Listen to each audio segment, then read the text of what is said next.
Salut. Je sais pas trop quoi dire. Voilà, j'ai arrêté de boire depuis 3 jours. Félicitations. Salut, je suis Sabrina. Je crée des moments ressources pour les femmes actives. Ah, j'aime bien ça. C'est joli ça, non? C'est même excellent. Je sais pas si ça veut dire grand chose. Ah, si. Mais te trompe pas. Mélanie.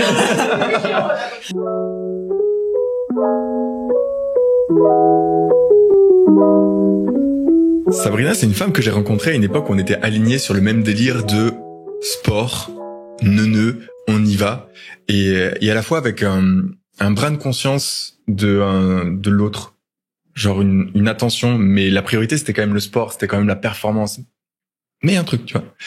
Et il y a quelque temps après qu'on se soit rencontrés, j'ai fait un burn-out, et c'est ce qui m'a permis de sortir de ça.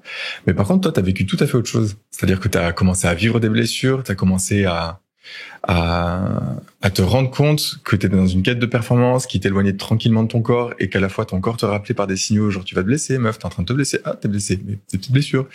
Et puis à un moment donné, tu t'es dit un truc comme, là c'est trop, il faut que je me réoriente vers quelque chose, que je me connecte avec moi parce que là je suis déconnecté complet. Et c'est là que t'as entendu parler d'un stage de 1 mois pour réunir des femmes. Ça parle de yoga, ça parle de surf, ça parle de s'amuser. En temps normal, ces trucs-là, ça te fait un peu chier. Là, tu te dis, oh, putain, j'ai envie d'y aller.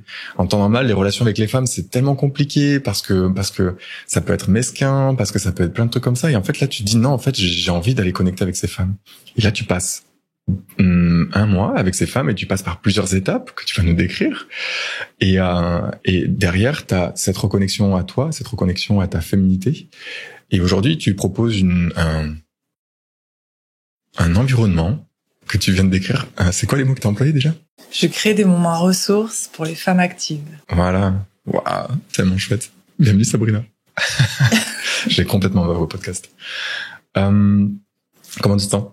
Bien, je me sens très bien, à l'aise. Trop cool. On n'est pas bien dans ce studio-là? On est trop bien. Énorme. J'ai envie de te poser une question bête. Si tu devais te décrire en 1 ou 2 mots, tu te dirais quoi? En 1 ou 2 mots? Ouais, bon, 2, 3. Parce que 1 ou 2. J'ai le droit de tricher. Ouais. Si je devais me décrire en quelques mots, je dirais que je suis un mélange de douceur et de force. Ouais. C'est drôle de parler de soi comme ça. Mais oui, je me décrirais comme ça, une espèce de mélange de douceur et de force et à la fois ces extrêmes dans la douceur et dans la force et essayer de trouver le juste milieu. Parce que la force, on peut aller un peu trop loin dans la dureté, dans quelque chose de trop violent envers soi-même parce qu'on veut à tout prix être forte, à tout prix tenir le coup et ramener un petit peu de la douceur. C'est ma manière à moi de trouver l'équilibre. Ouais. Et d'ailleurs, cette force, elle s'exprime comment chez toi? Cette force, elle s'exprime... Cette force de manière positive, tu veux dire, ou...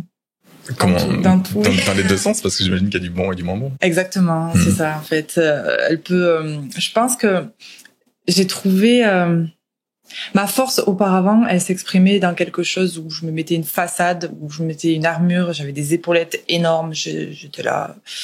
je suis capable. C'est comme si vraiment je devais me prouver à moi-même et aux autres que de toute façon j'ai besoin de personne et de toute façon j'y arrive très bien toute seule. Regardez, j'y arrive toute seule en fait. J'ai pas besoin de toi, j'ai pas besoin de vous, j'y arrive toute seule et j'ai pas besoin de créer de liens au risque d'être blessée. Voilà, c'est très bien, je me débrouille toute seule. Et en fait, c'est horrible hein, d'aller vers ça parce qu'au final on s'auto-détruit. On se coupe de soi-même, on se coupe pas seulement des autres, on se coupe de soi-même aussi. Et du coup, en fait, je me suis rendu compte que la vraie force, c'était pas ça. La vraie force, c'était d'assumer sa vulnérabilité. Et c'est hyper dur d'assumer sa vulnérabilité, en fait. Ok. Voilà, c'est hyper difficile et ça demande de la force et du courage. Et je me suis dit, en fait, c'est ça la vraie force, Sabrina, c'est dire j'ai besoin des autres, j'ai besoin de toi, j'ai besoin de ton aide. En fait, au final, je suis en burn-out, quoi. J'en peux plus, je suis à bout et j'ai besoin, voilà, des autres, de l'amour des autres, de fédérer, de créer du lien, voilà. C'est ça la vraie force. Et du coup, quand tu dis que t'étais en burn-out, ça ressemblait à quoi pour toi? Le burn-out, ça ressemble à quoi pour moi? En fait, c'est un truc que tu ressens dans ton corps. C'est quelque chose où c'est comme t'as déroulé tout le papier. Il y a plus rien. Il y a même plus le rouleau. En fait, il y a plus rien tu vas exploser. Et tu vas même t'auto-détruire. Au bout d'un moment, tu t'es là, tu te dis mais stop quoi. En fait, c'est un stop. C'est le moment. Le burn-out pour moi, c'est vraiment t'es allé aux extrêmes des extrêmes. Et il y a plus de retour possible sauf à un moment donné il faut que tu choisisses où tu meurs ou tu renais quoi. Il faut arrêter et se recentrer sur soi. Ouais, je comprends. Et du coup ton corps il te le traduisait d'une façon? Oui.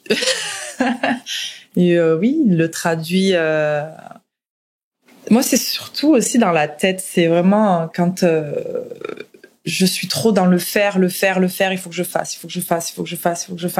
J'ai des checklists dans ma tête. Je dis j'ai pas fait ça, il faut que je fasse ça. Et puis je suis pas assez rapide, j'ai pas assez fait de choses.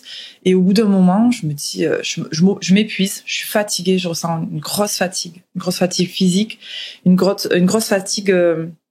J'y arrive plus quoi. Ça tourne trop. J'arrive plus à dormir. Je peux faire des insomnies. Je suis irascible, je peux être agressive. Et à ce moment-là, je sais que c'est bon, il faut arrêter, reviens dans l'être. Et je vais couper je vais essayer, mais c'est pas facile de couper avec ce cerveau qui tourne. Donc il faut que je parte, il faut que je sorte de mon cocon familial ou de mon cocon professionnel. Il faut que je sorte de ces espaces pro et perso. Et justement, le voyage permet ça.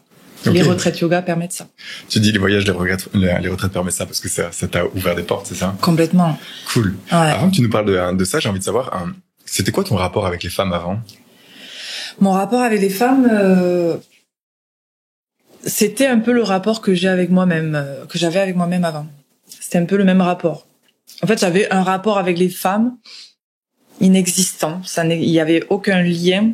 Et en fait, c'est drôle parce que maintenant, quand j'y pense, je me dis, en fait, j'avais aucun lien avec ma propre féminité. En fait, ça reflétait ça, tout simplement. Ça venait de moi, quoi. Et c'est un peu comme si j'étais en colère contre la femme, un peu comme si je la trouvais trop méchante, trop agressive.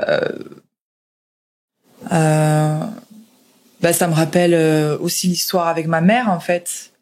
Cette petite fille qui a pas pu créer de lien, un vrai lien avec sa maman en fait. Et j'ai pardonné à ma mère, j'aime ma mère, mais en tout cas son histoire à elle aussi fait que elle a eu cette forme d'éducation là avec moi. Elle a pas pu créer de lien, elle a pas pu créer l'amour à part matériel. Elle savait faire matériellement, mais au niveau du cœur, c'était difficile pour elle. Donc j'ai pas eu cette richesse là de créer un vrai lien d'amour avec ma mère. Et je pense que c'est ce qui m'a manqué après. J'ai détesté ma mère adolescente.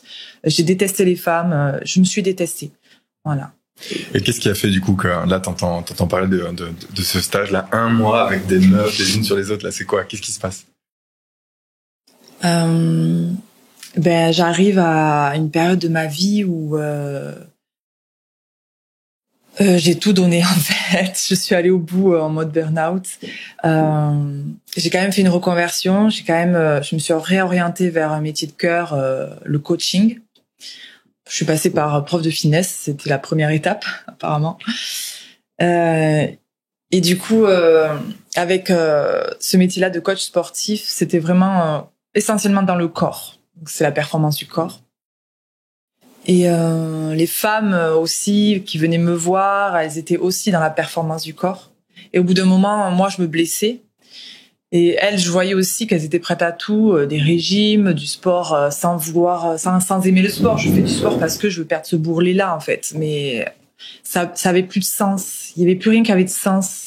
J'aimais ce que je faisais parce que j'avais le contact avec les gens, j'adorais, mais il manquait ce sens profond de mais pourquoi on est là, qu'est-ce qu'on fait en fait là ensemble dans ce cours de finesse, on fait quoi? Je me suis dit mais en fait c'est plus que du sport, il y a du lien qui se crée, il y a des messages de souffrance qui sont parce que quand elles viennent me voir, qu'elles me disent je veux perdre ce bourrelet là, j'entendais autre chose derrière en fait.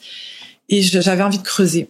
Et du coup, je me disais, bon, de toute façon, en plus, tu te blesses, tu fais trop de sport intensif, il faut que tu ralentisses. Et je regardais tout ce qui était pilates, yoga, des cours plus doux, en fait, des pratiques plus douces. Mais j'avais peur, en fait, de m'y ennuyer. Pour moi, j'avais la vision des mamies, en fait. Vraiment une vision complètement fausse. Et en cherchant, en fouillant et tout ça, je suis tombée sur cette proposition de voyage où je voyais des photos de nanas super contentes en train de faire des postures de yoga, un paysage magnifique. C'était reposant en fait, c'était ressourçant rien que de voir les images. Et je me suis dit tiens, vas-y, je vais m'inscrire. Bon, sur un coup de tête comme ça, allez hop, je m'inscris, je pars, je fais la formation 200 heures Vinyasa. Allez, c'est 1 mois au Maroc, on y va. Qu'est-ce qui se passe pendant 4 semaines? Déjà la première semaine, j'arrive, je suis complètement en observation. J'observe, je suis complètement coupée de mon corps. Je suis là sans être là en fait. Je regarde ces femmes qui pratiquent du yoga. Moi, je commence à pratiquer le yoga. Je savais pas ce que c'était. Je vois, c'est sympa. Les femmes parlent beaucoup, on papote beaucoup nous les femmes. Donc j'écoute, voilà. Mais je suis pas dans le truc. Je suis, tu sais, en retrait quoi. Et la semaine d'après, ça commence à se lâcher et à un cours de yoga. Je sais pas pourquoi. Sur une ouverture de hanche, on était en position. Et là, je me mets à pleurer. Ça coule. Voilà, ça coule. Et je suis là, wow, mais je pleure. Mais pourquoi je pleure, je ne sais pas. Mais je pleure et ça me fait du bien et je me sens accueillie dans ça. Genre les filles, c'est pas grave en fait, tu pleures, c'est normal. Enfin, et j'ai le droit de pleurer en fait. J'ai le droit de pleurer, je pleure, c'est génial et ça me fait du bien. Je sens cette bienveillance, cet amour et ce côté féminin un peu comme la maman que j'avais pas eue en fait. La maman qui dit mais t'as le droit de pleurer en fait, viens, je te prends dans mes bras, qu'est-ce qui se passe? Quelqu'un qui va m'écouter. C'est trop bizarre. Voilà. Trop bien. Donc, à ce moment où tu commences à pleurer, et ça crée quoi, du coup, dans tes relations avec les femmes? Et ça me réconcilie avec la femme, avec ma propre féminité aussi. Ça m'autorise à être vulnérable, à pouvoir pleurer, du coup, à pouvoir dire que ça va pas, que c'est difficile. Tout ça, ça m'autorise à sortir ces facettes-là que je cache bien, quoi. Je veux bien les cacher, quoi. Et je me dis, tiens, ça fait du bien. Et puis d'écouter aussi les autres, s'autoriser. C'est génial. Je les écoute et en fait, c'est le miroir de ma propre histoire. On a tout à s'apporter les unes les autres. Du coup, c'est tellement riche. C'est des échanges d'amour, en fait. Et de bienveillance. Et il se passe quoi quand tu rentres à la vie après? C'était... j'ai pleuré dans le taxi quand on a quitté le village. C'était un petit village au bord de la lagune, une lagune sauvage. C'était vraiment un lieu chargé d'énergie. C'était magnifique. Et je pleure en fait. C'est comme si je quittais quelque chose, mon propre village, quoi, ma propre maison. Et de toute façon, je me dis, je reviendrai. Je reviendrai. Et de quelque manière que ce soit, je reviendrai. Donc je pleure sur le retour. Étonnamment, j'ai fait que pleurer. Et quand je rentre à Montpellier, waouh, je me rends compte à quel point les gens, ils sont énervés, ils sont en burn-out. Parce que moi, je suis encore dans l'effet de 1 mois au Maroc, yoga, on se recentre, on s'écoute et tout ça. Et là, je réagis pas en fait. D'habitude, je sens l'énergie. Quand on arrive en ville, on arrive à l'aéroport, tout le temps, on est. Et là, je suis là, avec ma valise. J'arrive dans un autre monde. Je suis complètement. Je me dis waouh. Et je me dis les gens, ils en ont besoin quoi. On a tous besoin de ça, de couper en fait, avec le faire, avec le quotidien, vite. Et voilà, je me suis rendu compte de ça. Dans l'état où j'étais avant et après, waouh. C'est incroyable. Et cet état d'après, il t'a apporté quoi dans ton quotidien? Il m'a apporté en fait la possibilité de voir, cette possibilité de voir en fait à quel moment je suis en burn-out en fait. Parce que franchement, on traverse tous des moments de burn-out, plus ou moins graves. Enfin, on va appeler ça les. Et je me dis là tiens, tu prends le chemin du burn-out en fait. Tu vas te calmer, tu reviens un peu. Enfin, ça me permet de ramener toujours cette notion d'équilibre en fait en moi, de me recentrer, de me dire attends, là tu t'éparpilles, tu veux trop, et de retrouver une écologie en fait, de vraiment m'appliquer à garder cette écologie dans ma vie perso et pro. Quelque chose de sain et d'équilibré. Ça m'a permis de voir ça parce qu'en fait, j'avais jamais coupé avant en fait. Tu dis ouais, je pars en vacances et tout, mais dans tes vacances en fait, en vrai, t'as tes amis, t'as des choses à faire, t'as tes enfants à gérer. C'est pas une vraie coupure. Alors qu'une retraite yoga, un vrai voyage où tu vas voyager à travers toi en fait. Tu vas vraiment épurer tout, te recentrer. C'est ça qui est génial. Trop bien. C'est quoi l'image déjà que tu prends pour parler du voyage tel que tu le considères avec les valises, tout ça là? Oui. Ouais, pour moi en fait, quand je suis partie, voilà, pendant ce mois au Maroc, en fait, je me suis dit, je prends rien en fait, j'y vais à poil. Je pose mes valises et je traverse le pas de la porte et je vais dans un autre monde. Et je laisse tout derrière. Je laisse ma vie derrière, mes histoires, mes blessures, je vais dans quelque chose de nouveau. Je vais bien voir ce qui se passe, en fait. Voilà. Trop bien. Et du coup, quand tu rentres dans la vie derrière, il y a quelque chose qui est plus apaisé, plus en capacité d'être en lien avec soi, plus en capacité d'être en lien avec les autres. Oui. De s'écouter. Complètement, oui. Et de pas faire malgré soi dans l'effort, mais de faire avec soi dans la vie. Oui, complètement. Et sans chercher la perfection aussi, c'est aussi toute cette douceur là de dire oui, il y a des fois où même moi, prof de yoga, des fois je vais dans le burn-out, des fois je suis en pétage de plomb. Et c'est là où je me dis tiens, je sais que voilà, j'ai appris en fait, dire je sais de quoi j'ai besoin à ce moment-là. Qu'est-ce qu'il me faut en fait? Et c'est se poser cette question, mais de quoi là tout de suite maintenant j'ai besoin pour m'aligner, pour me recentrer sur moi, pour m'apaiser en fait, et pouvoir retourner dans la vie active, dans le faire un peu plus quand même apaisé, un peu plus centré sur ton vrai chemin. Ça me parle. Sabrina, il y a des femmes qui veulent savoir où tu es, comment te trouver, où est-ce qu'elles peuvent faire des choses avec toi. Il se passe quoi? Oui, il se passe des yoga brunch, des yoga brunch chaque premier dimanche du mois au restaurant Le Mood à Lunel. C'est à la sortie de l'autoroute à Lunel. Voilà, tous les premiers dimanches du mois, rendez-vous à 10h. On fait un yoga et on fait un brunch où on papote, on échange. Voilà, donc ça. Après, je donne des cours chaque mercredi soir au château de Saint-Géniès, Sainte-Colombe. Le château s'appelle Sainte-Colombe. Tous les mercredis soirs à 18h, 1 heure de yoga. Et 4 fois par an, à chaque changement de saison, je fais un week-end. Je crée ce moment ressource pour les femmes où on part le vendredi soir, on rentre le dimanche soir, et à 1 heure, 1 heure et demie maximum de Montpellier, dans un espace magique où on crée la magie sur le tapis et en nous. Trop bien. Voilà. Et quand est-ce qu'on vit cette expérience de 1 mois avec toi là?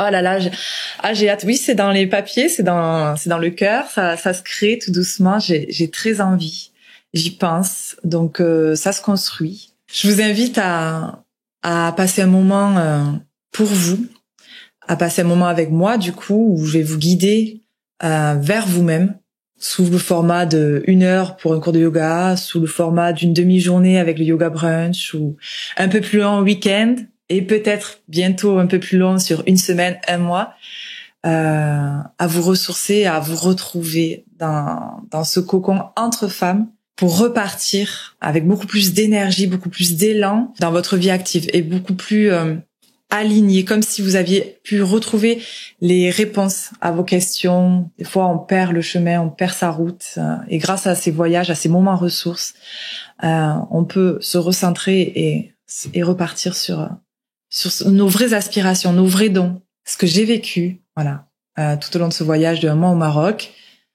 J'ai à cœur de le partager et de le faire vivre à d'autres femmes. Donc, je t'invite à venir. Trop bien. Trop cool. Merci, trop bien. Comment tu te sens? Ça va, écoute. Trop Super. bien. Merci. Ben, merci à toi, Alex. Merci. Avec plaisir.